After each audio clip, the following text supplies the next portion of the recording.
Beto O'Rourke, in addition to announcing he'd be running for the presidency today, also had a public event, and at it he was asked about the Green New Deal. And while I might in the end have a big issue with how he, as president, hypothetically, would actually go about pursuing a Green New Deal, at the very least, his rhetoric, what he wants you to believe he thinks about it, is pretty damn good. So here's how he responded to a question about that. He said, "Let us all be well aware that life will be a lot tougher for the generations that follow us, no matter what we do. It is only a matter of degrees. Along this current trajectory, there will be people who can no longer live in the cities they call home today. There's food grown in this country that will no longer prosper in these soils. There's going to be massive migration of tens or hundreds of millions of people from places that are going to be uninhabitable or under the sea. This is the final chance. The scientists are unanimous on this. We have no more than 12 years to take incredibly bold action on this crisis."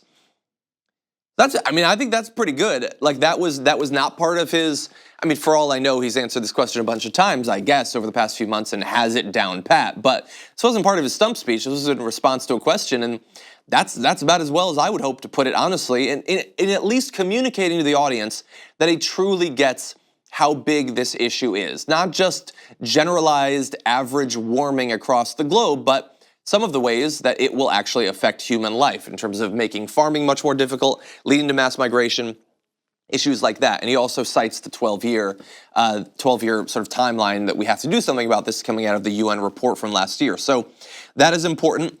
Now, none of that really has anything to do with the Green New Deal, to be fair, but he does get into it in this next graphic. He says, "Some will criticize the Green New Deal for being too bold or being unmanageable.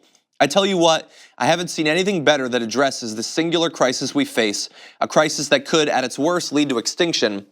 The Green New Deal does that. It ties it to the economy and acknowledges that all of the things are interconnected."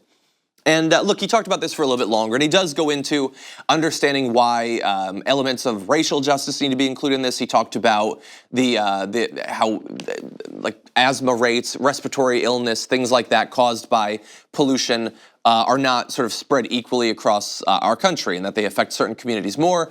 So he really does seem to, at the very least, understand the rhetoric that underlies a lot of our concerns that would lead to something like the Green New Deal. Now, as always, we need to find out what he actually means when he talks about this, because right now, virtually all of the Democratic candidates say that they support a Green New Deal. John Delaney is the only one that I have seen actually speak out against it. But they don't all support it in the same way, and the devil is very much in the details. So we're gonna have to see, once he gets on the debate stage and people are talking about specifically what they would do to put this into effect, not in terms of rhetoric, but in terms of where is the money actually going to go? What, I guess, orthodoxies in terms of the construction of our economy are you willing to question in making this a reality? He wants you to believe that he will go hard in that direction, but he needs to prove that that's actually the case. So as of right now, I'm willing to give him a good amount of credit for his advocacy for a Green New Deal, but we still have to see a lot more. And again, I'm just gonna return to this. You're gonna hear a lot of hot takes about Beto O'Rourke. Here's the thing. Nobody really knows how this primary is gonna play out. They certainly don't know how it's gonna play out based on who runs and who doesn't run. And Beto O'Rourke, he could be the candidate. That's entirely possible. Or he could flame out before the first debate. There's so many people running, and as I do my research every day and choosing what stories I'm gonna cover, I see whisperings of candidates I've literally never heard of before that are also talking about running.